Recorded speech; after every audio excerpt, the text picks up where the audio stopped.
Di sebuah desa kecil di Jawa Timur, hidup seorang wanita bernama Maya. Maya adalah seorang janda dengan seorang putri remaja bernama Arin, yang baru menginjak usia 13 tahun.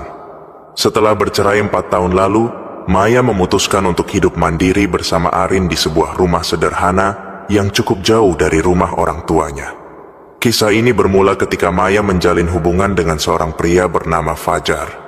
Perkenalan mereka terjadi secara singkat, tetapi hubungan mereka berkembang dengan cepat.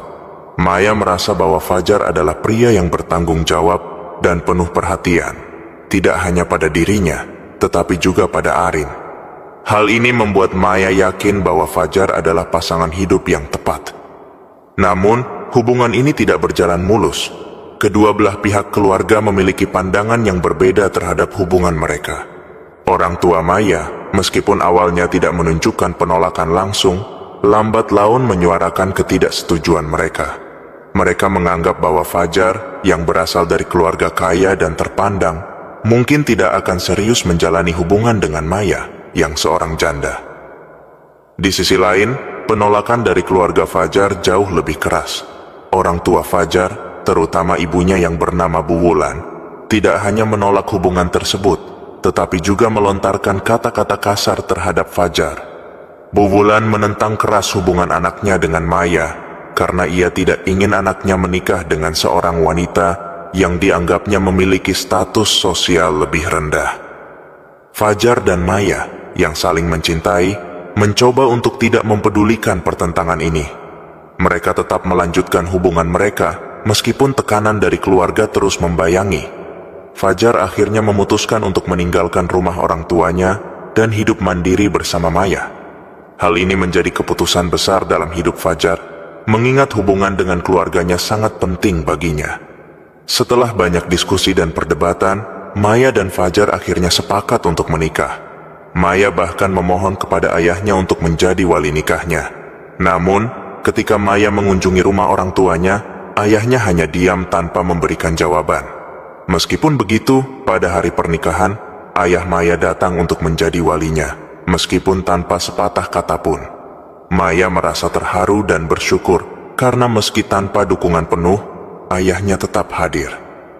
Sementara itu, Fajar mencoba memberi kabar kepada orang tuanya tentang pernikahan tersebut, berharap mereka dapat memberikan restu.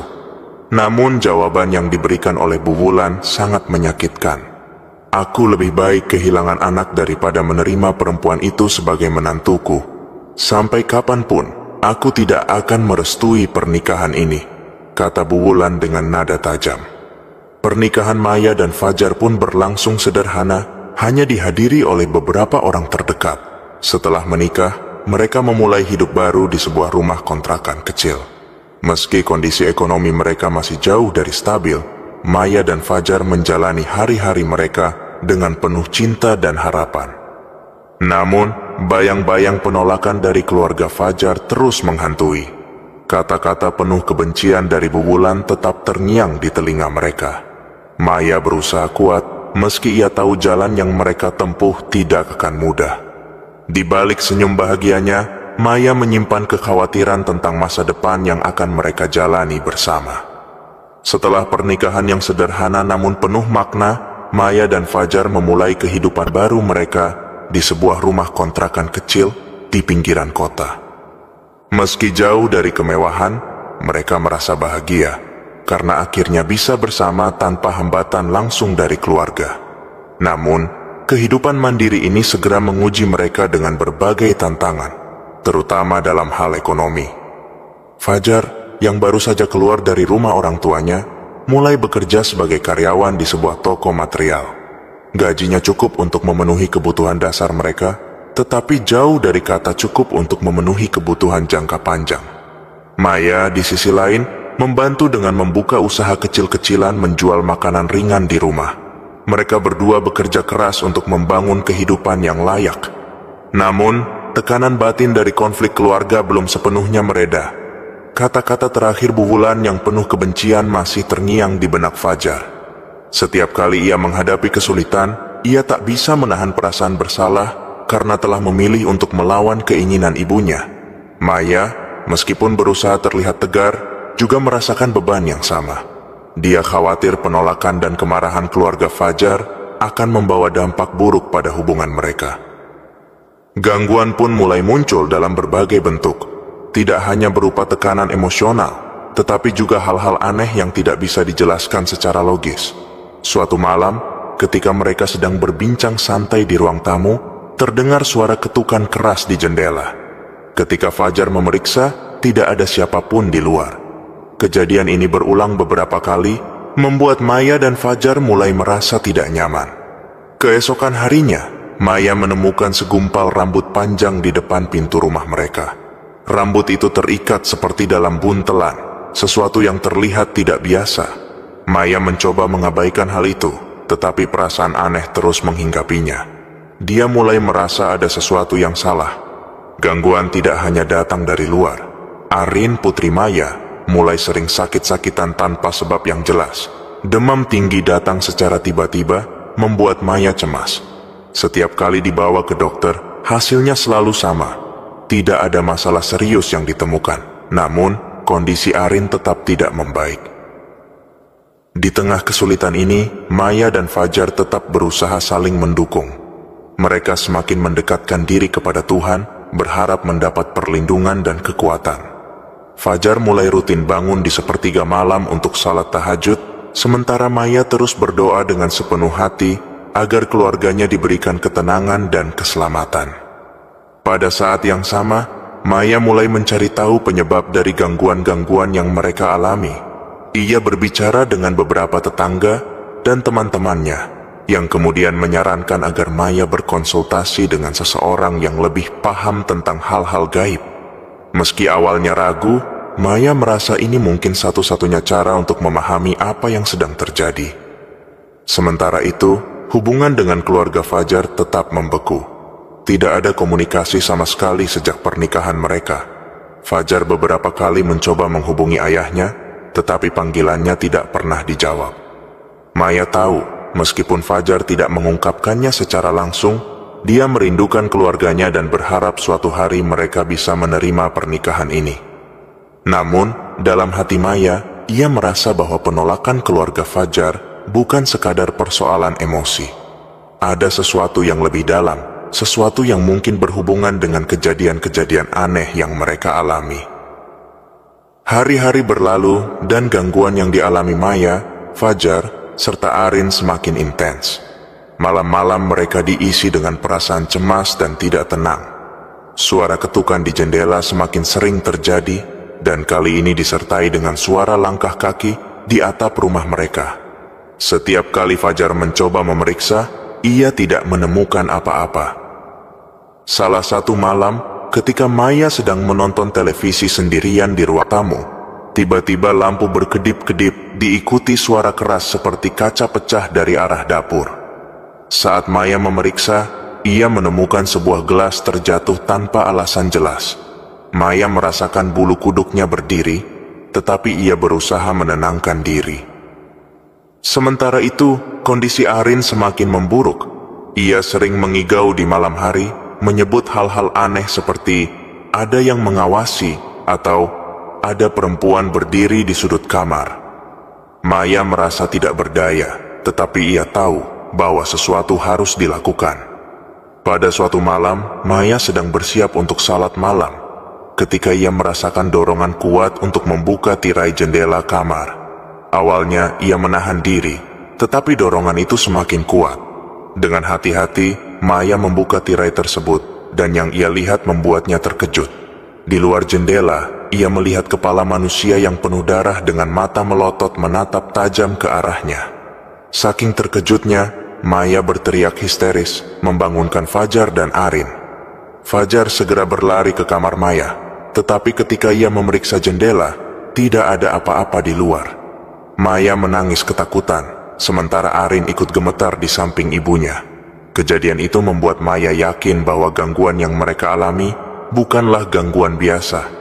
Di tengah kepanikan, Maya menghubungi seorang teman lamanya, Rini, yang dikenal memiliki pengetahuan tentang hal-hal mistis. Setelah mendengar cerita Maya, Rini menyarankan agar Maya menemui seorang tokoh spiritual di desa sebelah seorang pria tua bernama Pak Roso, yang konon memiliki kemampuan untuk membantu mengatasi gangguan seperti ini. Esok harinya, Maya dan Fajar pergi menemui Pak Roso, meninggalkan Arin di rumah bersama seorang tetangga terpercaya. Saat bertemu, Pak Roso mendengarkan cerita mereka dengan seksama. Setelah itu, ia meminta izin untuk mengunjungi rumah mereka dan memeriksa keadaan secara langsung. Ketika tiba di rumah Maya, Pak Roso terlihat termenung di depan pintu. Ia menyuruh Maya dan Fajar duduk bersama di ruang tamu, sementara ia berjalan mengelilingi rumah, membaca doa-doa dalam hati. Setelah selesai, ia kembali ke ruang tamu dan menyampaikan temuannya. "Ada energi negatif yang kuat di rumah ini," kata Pak Roso dengan suara pelan namun tegas. "Gangguan ini bukan sekadar kebetulan. Ada seseorang yang mengirimkan niat buruk kepada kalian." Mendengar hal ini, Maya dan Fajar saling berpandangan. Pikiran mereka langsung tertuju pada satu orang, Bu Wulan, ibu Fajar. Namun mereka tidak berani mengungkapkan dugaannya secara langsung. Pak Roso kemudian memberikan beberapa benda untuk melindungi rumah mereka, seperti garam yang sudah didoakan dan ayat-ayat suci yang harus dibacakan setiap malam. Ia juga menyarankan agar Maya dan Fajar tetap kuat dalam doa mereka, karena energi positif dari ibadah dapat menjadi pelindung. Namun, setelah kunjungan Pak Roso, gangguan malah semakin menjadi-jadi. Suara ketukan dan langkah kaki kini disertai dengan aroma busuk yang menyengat, seperti daging busuk yang memenuhi rumah mereka di malam hari. Selain itu, Arin kembali mengalami mimpi buruk yang semakin jelas. Dalam mimpinya, ia melihat seorang wanita tua berpakaian hitam yang terus mengancam Maya. Maya dan Fajar mulai merasa bahwa mereka tidak hanya menghadapi ancaman fisik, tetapi juga mental. Fajar, yang sebelumnya tegar, mulai merasa lelah dengan semua ini. Maya, meskipun takut, mencoba tetap kuat untuk keluarganya. Di tengah kekacauan ini, Maya memutuskan untuk berbuat lebih. Ia mendatangi seorang pemuka agama, meminta nasihat tentang apa yang harus dilakukan. Dari situ, Maya belajar bahwa kebencian tidak boleh dibalas dengan kebencian. Ia harus tetap berdoa untuk kebaikan semua orang, bahkan untuk mereka yang menyakitinya. Gangguan mistis yang dialami Maya, Fajar, dan Arin semakin berat. Malam-malam mereka dipenuhi dengan teror, baik fisik maupun mental. Tidak hanya itu, kondisi kesehatan Arin mulai memburuk, disertai dengan panas tinggi yang tidak kunjung sembuh. Maya dan Fajar merasa semakin terpojok, tidak tahu harus berbuat apa. Pada suatu malam, ketika Fajar sedang terlelap, Maya bermimpi aneh. Dalam mimpinya, ia melihat seorang wanita tua berpakaian hitam sedang merapal doa di depan sebuah boneka kecil yang menyerupai dirinya. Maya terbangun dengan keringat dingin membasahi tubuhnya. Mimpi itu terasa begitu nyata, membuatnya yakin ada sesuatu yang lebih besar sedang mengincar mereka. Esok harinya, Maya menghubungi Pak Roso untuk menceritakan mimpi tersebut. Setelah mendengarkan dengan seksama, Pak Roso mengatakan bahwa mimpi itu bisa menjadi sebuah petunjuk. "Apa yang kamu lihat bukan sekadar bunga tidur. Itu adalah gambaran dari energi negatif yang ditujukan padamu," kata Pak Roso. Pak Roso pun memutuskan untuk melakukan ritual pembersihan di rumah Maya. Saat proses ritual berlangsung, ia meminta Maya dan Fajar untuk tetap tenang dan fokus berdoa. Di tengah ritual, Pak Roso tiba-tiba menghentikan bacaannya. Wajahnya terlihat tegang. "Seseorang telah mengirimkan sesuatu ke rumah ini. Teluh ini dikirim oleh seseorang yang memiliki hubungan darah dengan Fajar," kata Pak Roso. Ucapannya membuat Maya dan Fajar terdiam. Pikiran mereka langsung tertuju pada Bu Wulan, ibu Fajar, meskipun mereka enggan untuk mengakuinya. Setelah selesai melakukan ritual, Pak Roso menjelaskan bahwa teluh tersebut awalnya ditujukan kepada Maya. Namun, karena perlindungan doa yang dilakukan Maya setiap malam, energi negatif itu tidak bisa mengenai dirinya. Sebaliknya, energi itu berbalik dan mengenai Fajar serta Arin. Mendengar penjelasan ini, Maya merasa marah sekaligus sedih. Bagaimana mungkin seseorang, apalagi seorang ibu, tega melakukan hal seperti itu kepada anaknya sendiri? Namun, Maya mencoba untuk tidak membiarkan amarah menguasai dirinya. Ia tahu, menyimpan dendam hanya akan memperburuk keadaan. Pak Roso memberikan saran agar Maya dan Fajar tetap memperkuat doa mereka, terutama di waktu-waktu mustajab seperti sepertiga malam terakhir.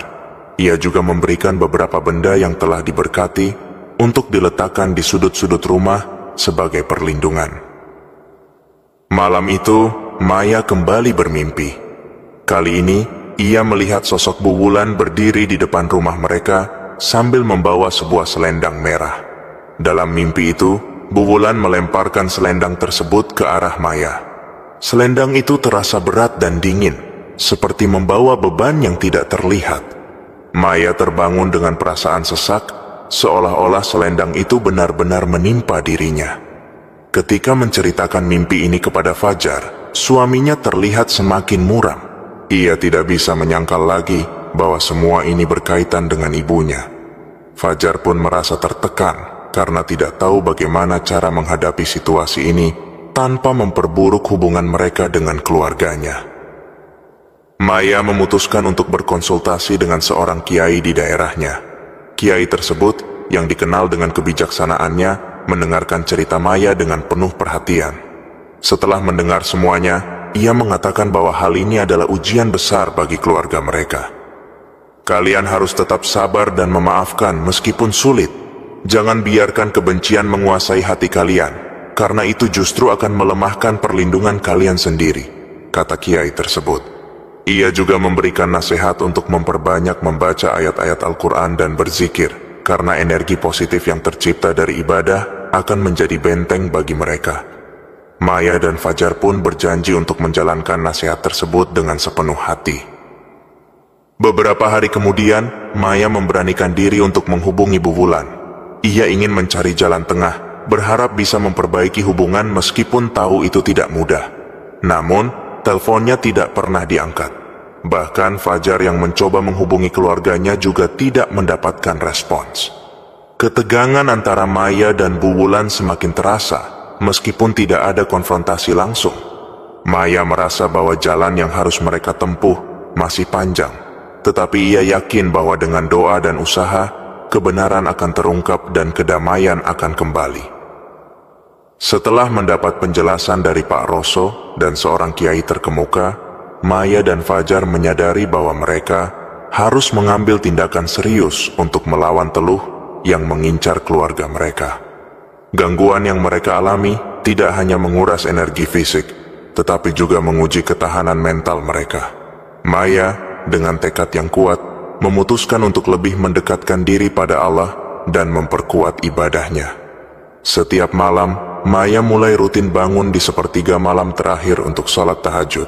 Ia juga memperbanyak membaca Al-Quran, terutama surat-surat yang dianjurkan oleh kiai, seperti Al-Baqarah dan Yasin. Fajar pun mulai mengikuti jejak istrinya. Meski awalnya merasa lelah setelah bekerja seharian, ia berusaha untuk meluangkan waktu beribadah bersama Maya. Mereka berdua percaya bahwa kekuatan doa adalah benteng terbaik untuk melawan gangguan ini. Pak Roso juga memberikan beberapa amalan tambahan, termasuk doa perlindungan khusus yang harus dibaca setiap pagi dan malam. Selain itu, ia menyarankan Maya dan Fajar untuk membersihkan rumah mereka dengan air yang telah didoakan, yang dipercaya dapat menghilangkan energi negatif. Namun, usaha mereka tidak langsung membuahkan hasil. Gangguan mistis justru semakin meningkat. Suatu malam, saat Maya sedang berdoa, terdengar suara langkah kaki yang berat di atap rumah. Fajar, yang sedang tidur, terbangun dan segera memeriksa. Ketika ia keluar rumah, ia tidak menemukan apapun. Namun, perasaan dingin yang mencekam membuatnya yakin bahwa ada sesuatu yang tidak terlihat. Di malam lain, saat Maya sedang menyiapkan makanan di dapur, sebuah piring tiba-tiba melayang dan jatuh ke lantai tanpa alasan jelas. Kejadian itu membuat Arin ketakutan dan menangis.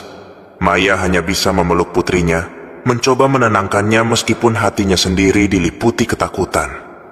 Di tengah tekanan ini, Maya memutuskan untuk kembali menghubungi Bu Wulan. Ia tahu bahwa hanya dengan menyelesaikan akar masalah, keluarga mereka bisa mendapatkan kedamaian.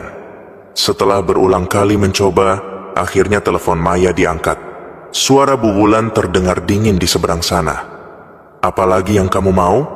tanya Bu Wulan tanpa basa-basi. Maya dengan tenang menjawab, "Bu, saya tidak ingin memperpanjang masalah ini. Saya hanya ingin kita berdamai. Apapun kesalahan saya mohon maaf. Saya hanya ingin keluarga kita kembali harmonis." Namun jawaban Bu Wulan tetap keras. "Kamu sudah menghancurkan hidup anakku. Jangan harap aku akan menerima kamu. Aku lebih baik kehilangan anakku daripada melihatnya bersama orang seperti kamu," katanya dengan nada penuh kebencian. Telepon itu ditutup, meninggalkan Maya dalam kebingungan. Meski begitu, Maya tetap berusaha bersabar dan mendoakan yang terbaik untuk mertuanya. Maya dan Fajar akhirnya memutuskan untuk meminta bantuan lebih lanjut dari kiai yang sebelumnya mereka temui. Kiai tersebut mengajak mereka untuk melakukan doa bersama di rumah mereka. Selama proses doa, suasana rumah menjadi berat. Udara terasa panas dan Maya mulai merasa mual. Namun kiai terus melantunkan ayat-ayat suci dengan penuh khusyuk. Di tengah doa, Fajar tiba-tiba merasa sakit di bagian dada, seperti ada sesuatu yang menekan. Kiai segera mendekatinya dan memercikkan air doa ke tubuhnya. Fajar langsung muntah, mengeluarkan cairan hitam kental yang berbau busuk. Kiai menjelaskan bahwa ini adalah salah satu bentuk energi negatif yang telah merasuki tubuhnya. Setelah doa bersama selesai, suasana rumah terasa lebih tenang. Maya merasa ada perubahan energi di sekitar mereka. Namun, Kiai mengingatkan bahwa mereka harus tetap waspada, karena energi negatif yang kuat tidak akan hilang begitu saja. Beberapa minggu kemudian, Maya mendapat kabar bahwa Bu Wulan jatuh sakit. Ia dirawat di rumah sakit dengan kondisi yang cukup serius. Kabarnya Bu Wulan sering mengigau dan menyebut-nyebut nama Maya dalam tidurnya. Maya, meskipun pernah disakiti, merasa kasihan. Ia meminta Fajar untuk menjenguk ibunya. Ketika mereka tiba di rumah sakit, Bu Wulan tidak mengenali Maya dan Fajar. Ia terus menggumamkan hal-hal yang tidak jelas, seolah-olah sedang berbicara dengan seseorang yang tidak terlihat. Maya merasa bahwa ini adalah akibat dari perbuatannya sendiri. Dalam hatinya, ia berdoa agar Bu Wulan diberi kesembuhan dan kesempatan untuk berubah. Setelah kejadian itu, gangguan di rumah Maya perlahan-lahan mulai mereda. Meski masih ada sedikit rasa takut, mereka merasa bahwa kehidupan mereka mulai kembali normal. Maya dan Fajar terus memperkuat ibadah mereka, percaya bahwa hanya dengan mendekatkan diri kepada Allah, mereka dapat melewati semua ujian ini. Hari-hari berlalu, dan kehidupan Maya dan Fajar mulai kembali stabil. Gangguan mistis yang sebelumnya kerap menghantui mereka, kini semakin jarang terjadi. Berkat doa yang terus-menerus dan dukungan dari para pemuka agama, rumah mereka terasa lebih damai. Namun, ketegangan dengan Bu Wulan masih menjadi bayang-bayang yang sulit dihapuskan. Suatu pagi, Fajar menerima kabar dari sepupunya bahwa kondisi Bu Wulan semakin memburuk. Ia dikabarkan sering mengigau dan kini kehilangan kemampuan untuk melihat dari salah satu matanya. Harta benda keluarga Bu Wulan pun mulai habis untuk biaya pengobatan yang tidak kunjung membuahkan hasil. Fajar awalnya enggan untuk menjenguk ibunya. Luka batin akibat perlakuan ibunya masih terasa. Namun Maya, dengan hati yang penuh kasih, mendorong Fajar untuk mengesampingkan dendamnya. "Bagaimanapun Bu Wulan tetap ibumu. Pergilah dan lihat kondisinya. Kita tidak pernah tahu apa yang akan terjadi nanti," ujar Maya dengan lembut. Akhirnya Fajar dan Maya memutuskan untuk menjenguk Bu Wulan di rumah sakit. Saat mereka tiba, mereka menemukan Bu Wulan dalam kondisi yang sangat lemah. Wanita yang pernah begitu kuat dan dominan, kini terbaring tak berdaya. Saat melihat Fajar dan Maya, Bu Wulan hanya menatap kosong. Ia tampak tidak lagi mengenali mereka. Di tengah suasana haru, tiba-tiba Bu Wulan mulai berbicara dalam igauan. "Aku tidak pernah mau anakku menikah dengannya. Aku kehilangan segalanya karena dia." Kata-kata itu diucapkan dengan suara pelan namun penuh kebencian. Fajar yang mendengar hal ini merasa dadanya sesak, tetapi ia memilih untuk tetap diam. Maya, yang sebelumnya merasa ragu untuk berbicara, mendekati Bu Wulan. Dengan suara lembut, ia berkata, "Bu, saya tahu saya tidak pernah menjadi menantu yang ibu harapkan, tapi saya selalu mendoakan yang terbaik untuk ibu. Semoga ibu diberi kesembuhan dan kedamaian." Mendengar itu, mata Bu Wulan yang semula kosong tampak berkaca-kaca. Namun ia tidak mengatakan apapun. Mungkin hatinya terlalu keras untuk mengakui kesalahan, atau mungkin ia merasa malu atas semua yang telah ia lakukan. Setelah kunjungan itu, Maya dan Fajar kembali ke rumah dengan perasaan lega. Mereka merasa telah melakukan apa yang seharusnya mereka lakukan sebagai anak dan menantu. Beberapa hari kemudian, kabar duka datang. Bu Wulan meninggal dunia setelah kondisinya semakin memburuk. Keluarga Fajar menghubungi mereka untuk mengabarkan berita tersebut, tetapi tidak ada permintaan langsung bagi mereka untuk datang ke pemakaman. Fajar, meski merasa sedih, tidak terlalu terkejut dengan sikap keluarganya. Namun, Maya meyakinkan Fajar untuk tetap menghadiri pemakaman sebagai bentuk penghormatan terakhir. "Ini bukan tentang mereka, ini tentang rasa hormat kita. Jangan biarkan kebencian menghalangi niat baik kita," kata Maya. Di pemakaman, Maya dan Fajar tetap menjaga sikap meski tidak banyak berinteraksi dengan keluarga besar. Fajar menatap makam ibunya dengan air mata yang tertahan. Dalam hati, ia berdoa agar ibunya diberi kedamaian di alam sana. Setelah kepergian Bu Wulan, kehidupan Maya dan Fajar perlahan membaik. Usaha kecil-kecilan mereka mulai berkembang, dan kondisi kesehatan Arin juga semakin stabil. Gangguan mistis yang sebelumnya sering terjadi kini benar-benar hilang. Mereka merasa bahwa semua cobaan yang mereka alami adalah bagian dari ujian yang harus dilalui untuk menjadi pribadi yang lebih kuat. Maya, meski telah melewati banyak hal, tidak pernah menyimpan dendam terhadap Bu Wulan. Sebaliknya, ia terus mendoakan yang terbaik untuk ibu mertuanya. Fajar pun belajar untuk memaafkan, meskipun luka yang ditinggalkan tidak sepenuhnya hilang. Dari semua yang mereka lalui, Maya dan Fajar menyadari pentingnya keteguhan hati dan doa. Mereka juga memahami bahwa kebencian hanya akan membawa kehancuran, sedangkan kasih sayang dan pengampunan dapat membawa kedamaian. Kini, mereka menjalani hidup dengan lebih tenang, memetik pelajaran dari masa lalu, dan memandang masa depan dengan penuh harapan. Setelah semua cobaan berlalu, Maya dan Fajar akhirnya menemukan ketenangan yang selama ini mereka dambakan. Rumah kecil yang dulu terasa penuh tekanan, kini menjadi tempat yang nyaman untuk mereka dan putri mereka, Arin. Kehidupan mereka berubah menjadi lebih stabil, baik secara emosional maupun finansial.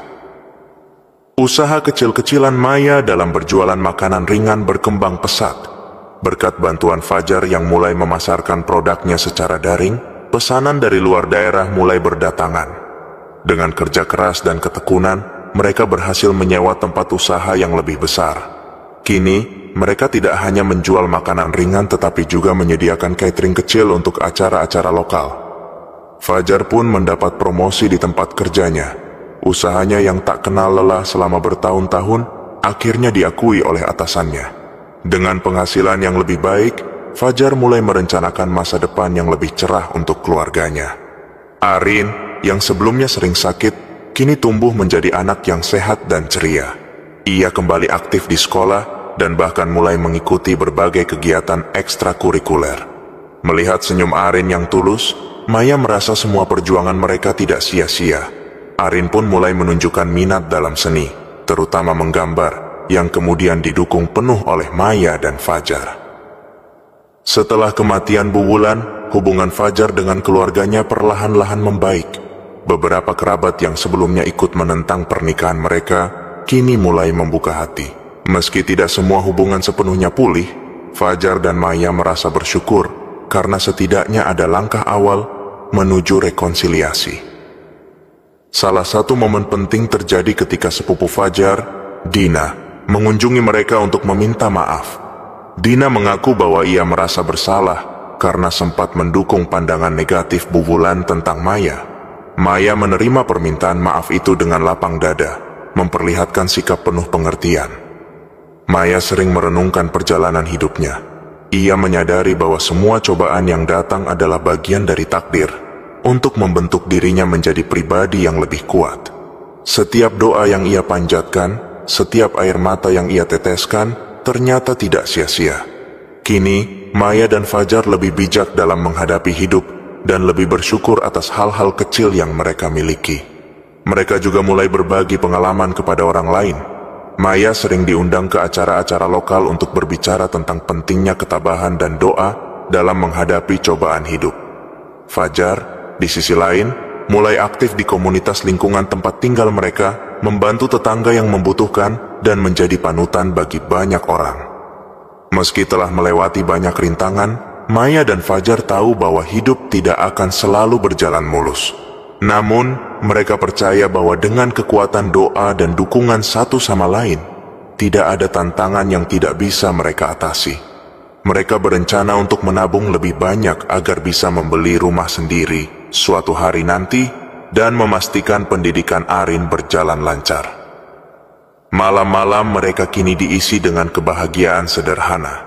Makan malam bersama, bercerita tentang hari mereka, dan berdoa sebelum tidur. Maya sering mengingatkan Arin untuk selalu bersyukur dan tetap rendah hati apapun yang terjadi di masa depan. Kisah Maya dan Fajar adalah kisah tentang ketabahan, cinta, dan kekuatan doa. Perjalanan mereka membuktikan bahwa meskipun hidup penuh dengan cobaan, harapan dan keyakinan bisa membawa kebahagiaan yang sejati. Kini, mereka memulai babak baru dalam hidup mereka dengan hati yang lebih damai dan penuh syukur, siap menghadapi apapun yang akan datang.